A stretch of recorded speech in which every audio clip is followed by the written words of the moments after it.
Karena sejatinya bahwa republik ini didirikan bukan hanya oleh orang Islam. Ya.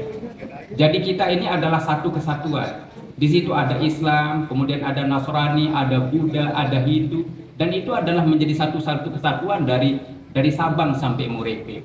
Makanya Indonesia ini bukan Indonesia tanpa Jawa, bukan Indonesia tanpa Lombok, bukan Indonesia tanpa Bali, bukan Indonesia tanpa Kalimantan, bukan Indonesia tanpa Sulawesi, tapi Indonesia itu adalah menjadi satu kesatuan. Maka inilah kemudian yang menjadi pemikiran para ulama, para kiai, para tokoh masyarakat di zaman awal, seperti yang disampaikan oleh Kakanda tadi, bahwa ketika kemudian Undang-Undang Dasar itu awalnya adalah bertuliskan ketuhanan yang Maha Esa dengan menjalankan syariat Islam bagi para pemeluknya. Itu sebelum malam pagi-pagi sekali diceritakan di dalam sejarah ini dan beberapa buku, ya. Itu pagi-pagi sekali sebelum malam itu orang-orang dari bagian timur itu adalah seperti komplit. Ya. Karena yang di bagian Papua dan bagian Islam bagian timur ini adalah mayoritas bukan muslim. Sehingga Soekarno pada waktu itu adalah kemudian terdiam, baru kemudian memanggil ya beberapa pejabat, salah satunya adalah Kiai Wahid Hasyim, bapak dari Gus Dur, Kiai Haji Abdurrahman Wahid, Presiden RI yang ke-4. Itu dipanggil.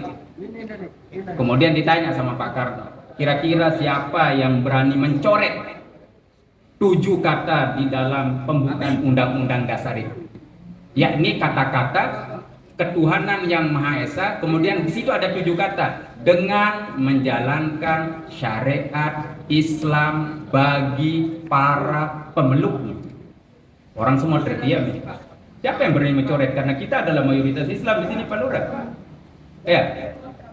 Maka satu-satunya ketika itu adalah diusulkan dari Jakarta, kemudian diutuslah ke Wahid Hasyim, itu adalah ceritanya ke Jawa Timur, ke Jombang. Baru kemudian Hadratus Syekh Kiai Haji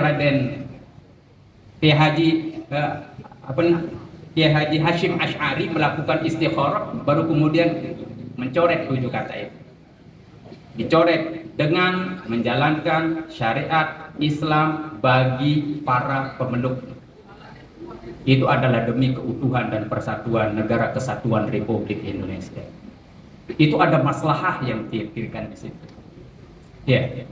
Dan ini kalau kita melihat sejarah awal Al-Mukarram, ini persis terjadi seperti pada zaman baginda Rasul Nabi mulia Nabi Muhammad SAW di zaman awal. Ya, ketika melakukan perdamaian, di situ kemudian ada kata-kata, kemudian ketika melakukan membentuk negara Madinah, di situ ada kata Bismillahirrahmanirrahim Muhammad Rasulullah. Itu Suhail tidak mau tanda tangan. Loh, kalau saya tanda tangan ini berarti saya menyetujui bahwa Allah sebagai Tuhan. Dan kalau saya tanda tangan ini berarti saya setuju bahwa Muhammad itu adalah Rasul dan utusan Allah. Tidak mau dari orang-orang Quraisy itu, yang non Muslim tidak mau. Lalu apa yang dilakukan oleh Rasulullah SAW yang mencoret itu sendiri? Ternyata apa yang dilakukan Hadratus Syekh Hasyim Asy'ari persis sama ijtihadnya. Coba kita hitung kata Bismillahirrahmanirrahim dengan kata Rasulullah. Itu persis sama dengan 7 kata yang ditulis di pembukaan itu, dengan menjalankan syariat Islam bagi para pemeluk. Ini luar biasa Hadratus Syekh. Ini kalau orang-orang kita mukasyafah nggak mungkin sampai ke situ. Ya, demi kesatuan Republik Indonesia. Kata Bismillah itu kita hitung, ba-nya 1, Ismi, Ar-Rahman, Ar-Rahim, ya, Muhammad, Rasul, Allah. Apakah ini bertepatan ataukah ini memang isyarah langit, Pak Lurah? Ya, isyarah langit ya. Ini panjang kita berbicara itu. Tapi kita juga harus mengerti bagaimana sejarahnya. Itu bisa juga ibu bapak sekalian beli bukunya tentang Syarah Undang-Undang 1945 Perspektif Islam. Karena sejatinya Pancasila ini di awal dibentuk itu, kalau kita baca juga di dalam sejarah riwayat hidup dan perjuangan Kiai Haji Raden As'ad Syamsul Arifin, di situ pertama kali kemudian asas tunggal Pancasila ini dibicarakan dan riuh waktu itu adalah di situ Bondo. Dan bau sih cerita lapor nih.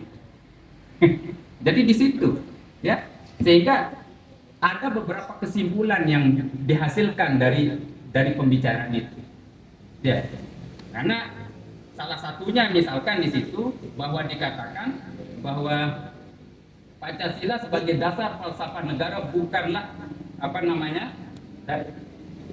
dari awal sampai akhir ini ya. Jadi itu adalah Pancasila sebagai dasar falsafah negara bukanlah agama, tidak dapat menggantikan kedudukan agama dan tidak dapat dipergunakan untuk menggantikan kedudukan agama. Jelas sekali. Ini hasil musyawarah di situ Bondo ini. Makanya situ Bondo itu kemudian awalnya menjadi mercusuar karena di situ asas pertama kali Pancasila itu dibahas. Sehingga ribut waktu itu ya. Karena bicara politik Pak Lurah. Woi, banyak intel datang ceritanya. Akhirnya para kiai itu banyak intel kiai. Oh ya kalau gitu pakai bahasa Arab. Woi, bahasa Arab bingung semuanya kan. Ini cerita yang turun temurun dari guru ke guru sampai kita. Insya Allah Al-Mukarram masih ingat juga cerita itu ya. Karena ini adalah masalah politik dan asas negara. Ya. Nah, kemudian ketika di sini dibahas tentang ketuhanan yang Maha Esa, ya, itu kan tidak bertentangan dengan Islam. Di situ qul huwallahu ahad. Katakan Allah itu adalah Tuhan itu esa. Tidak ada yang bertentangan. Ya. Kemudian berbicara tentang banyak hal di sila-sila itu ya, keadilan sosial, ya, dan seterusnya. Ya. Tentang persatuan wa'tasimu bihablillahi jami'an wala tafarraqu, ya. Kemudian tentang kesejahteraan, semua ada di situ. Saya rasa panjang kita berbicara seperti itu, ya. Tapi yang jelas bahwa negara kita ini mau dikatakan itu adalah tidak syar'i seperti yang kemudian tadi Bapak Ketua DPRD juga agak menyinggung itu ya. Kalau kita katakan misalkan negara Indonesia ini tidak syar'i, saya contohkan, orang menikah itu harus punya wali apa tidak? Harus punya wali kan, dalam Islam harus punya wali. Sekarang ketika walinya tidak ada, maka yang menggantikan itu bapak wali mujibirnya menggantikan adalah kakeknya. Kalau kakeknya tidak ada, maka kemudian digantikan oleh pamannya, kemudian anak pamannya, kemudian saudaranya terus ke bawah itu, ya. Dari bapak, kemudian kakek, ya, kemudian saudara, kemudian paman, anak paman, terus sampai ke bawah. Maka terakhir yang disebut di situ adalah sultan. Sultan itu siapa? Presiden. Karena Rasulullah SAW mengatakan as-sultanu waliyu man la waliyalah. Sultan, presiden itu adalah wali orang yang nggak punya wali. Loh, kalau kita katakan bahwa negara kesatuan Republik Indonesia ini adalah tidak sesuai dengan Islam misalkan, tidak sah misalkan, maka pernikahan kita semua yang di Kuwait itu tidak sah semua, Pak. Coba dipikir. Ya, berarti pernikahan kita semua itu tidak sah. Ketika orang nggak punya wali, lalu siapa yang menjadi sultan? Maka itu dalam muktamar pengurus besar Nahdlatul Ulama di awal-awal itu adalah ini sudah masuk dalam ranah Darul Islam, Darussalam. Ya, jadi semua orang bisa di situ. Ya, maka produk perundang-undangan kita ini kalau kita baca ini hasil rekonstruksi pikir dan transformasi pikir umat Islam demi peradaban dunia. Ini kemarin kita bicarakan ketika berbicara tentang fikih peradaban. Bagaimana hasil produk perundang-undangan negara kita ini? Ini syar'i apa tidak syar'i? Ya. Ini syar'i apa tidak syar'i? Ternyata di dalam kitab Nihayatul Zain juga banyak dijelaskan. Ya. Saya bacakan salah satu ibarat yang ditahu lalu niki wahara isyarat dengan moderator niki. Saya bacakan ibarat kitabnya begini. Idza amara biwajibin ta'akkada wujubuhu wa idza amara bimandubin wajaba wa in amara bimubahin fa in kana fi maslahah 'ammah katarki syurbid dukhan wajaba bi khilafi ma idza amara bimuharramin aw makruhin aw mubahin la maslahata fi 'ammah. Ya, jadi ketika seorang pemimpin pemerintah kemudian situ apa namanya memerintah perkara wajib, maka kewajiban itu makin kuat dia. Perbuatan wajib diwajibkan pemerintah, tambah kuat itu. Ya, kemudian jika pemerintah yang sunnah, maka kemudian itu bisa menjadi wajib. Ambil contoh nih, corona, ya, salah satu contohnya corona itu ya. Kita diperintah begini, kita nggak taat itu. Ya, karena pemerintah.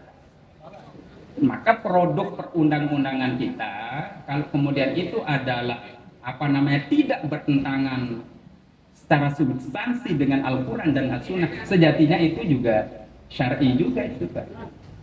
Ya sama dengan tadi yang pakai wali itu. Kemana kita pakai wali? Maksudnya pau kadus kancil tuan guru kiai jadi wali? Tak bisa. Kan harus sah negara itu ya. Makanya menjadi ricu ketika dulu pernah kita kepala negara kita perempuan. Iya kan? Karena sejatinya yang mengawinkan orang itu kan harus laki-laki itu ya. Alaun basul masain untuk bahas nih kan. Ya, perempuan presidennya kan. Mestinya wali hakim itu laki-laki ke bawah kan. Ya, nah jadi ini jamaah sekalian rahimakumullah. Nah jadi kita berbicara tentang apa namanya undang-undang dasar dan apa namanya Bhinneka Tunggal Ika, kemudian ini NKRI ini saya rasa cukup panjang ya, cukup panjang. Tapi ada beberapa hal yang simpulkan di sini. Jadi yang pertama pentingnya kita berbicara ini adalah agar kemudian mewujudkan apa namanya masyarakat yang adil dan makmur. Ya kita juga perlu terus sosialisasikan itu. Kemudian yang kedua, ini adalah penanaman nilai sejak dini di lingkungan keluarga masyarakat untuk menanamkan rasa cinta terhadap tanah air. Seperti nyanyian tadi kita baca itu ya. Yalal waton, yalal waton, yalal waton.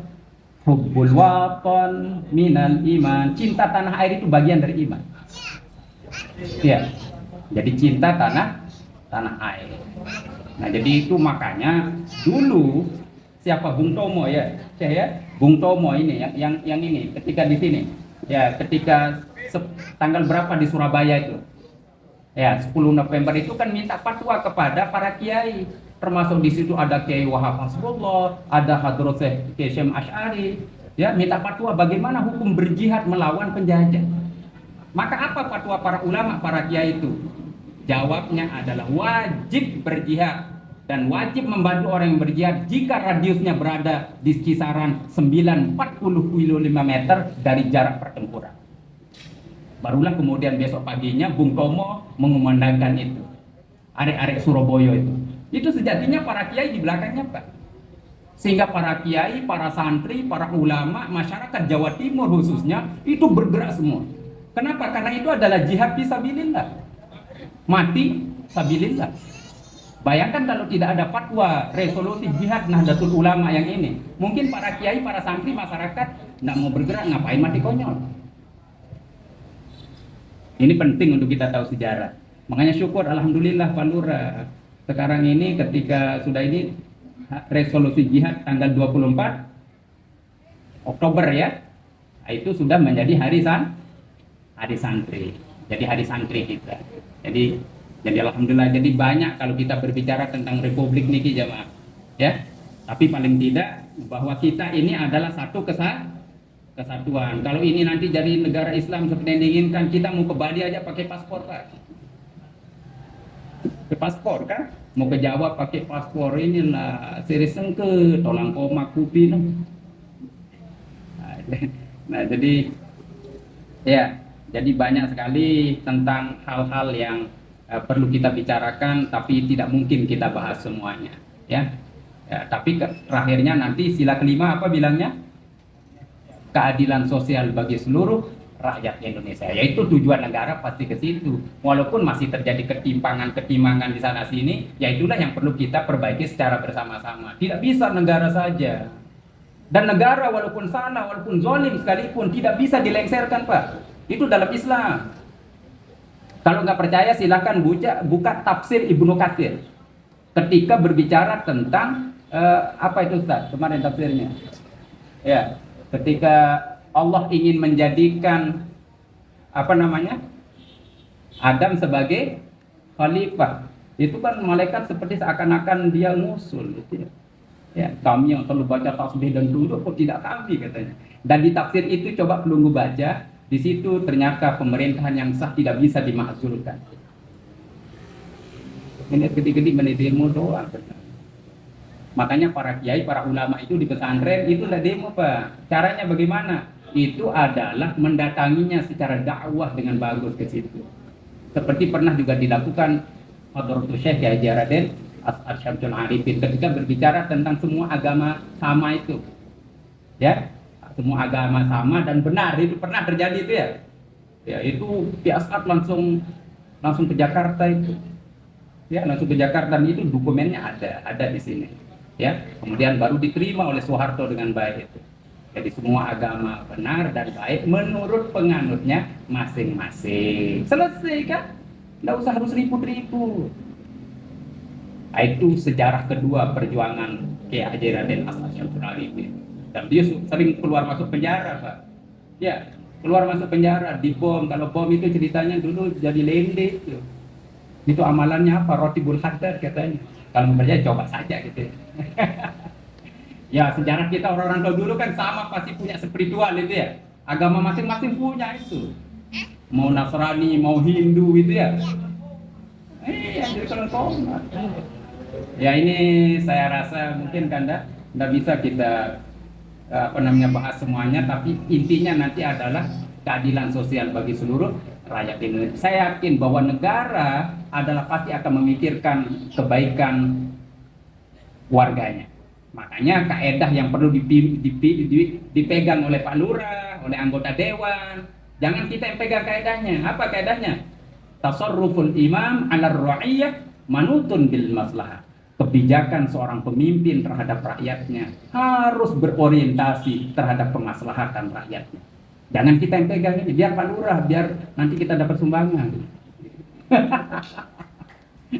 Nah, jadi ini ya, nah, ini anggota dewan tadi sudah ada bagian-bagian tersendiri. Mungkin ini Pak moderator ya. Jadi saya tidak bisa mungkin membahas semua satu persatu dari Pancasila. Ya, Pancasila sudah sedikit tadi. Kemudian undang-undang dasarnya apa produk perundang-undangan kita itu syar'i ataukah tidak? Tadi sudah saya sentil sedikit ya.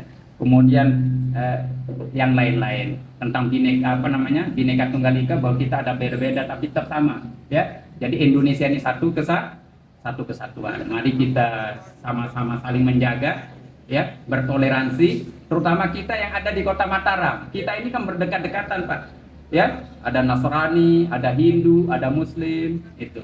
Jadi kita yang tahu bagaimana cara menghormati orang lain. Mungkin ini yang dapat saya sampaikan, kurang lebihnya mohon maaf ya. Jadi tidak bisa saya sampaikan semuanya karena ini juga Bang Guru. Dadakan ubian Raden Khalid Ustaz ingat lemanu nih. Oh, buka-buka dari nanone agama kitab mantra agama. Jadi itu banyak sekali. Ini kurang lebihnya mohon maaf. Hadanallahu wa iyyakum ajma'in. Wallahul muwaffiq ila aqwamit thoriq. Assalamualaikum warahmatullahi wabarakatuh. Waalaikumsalam warahmatullahi wabarakatuh.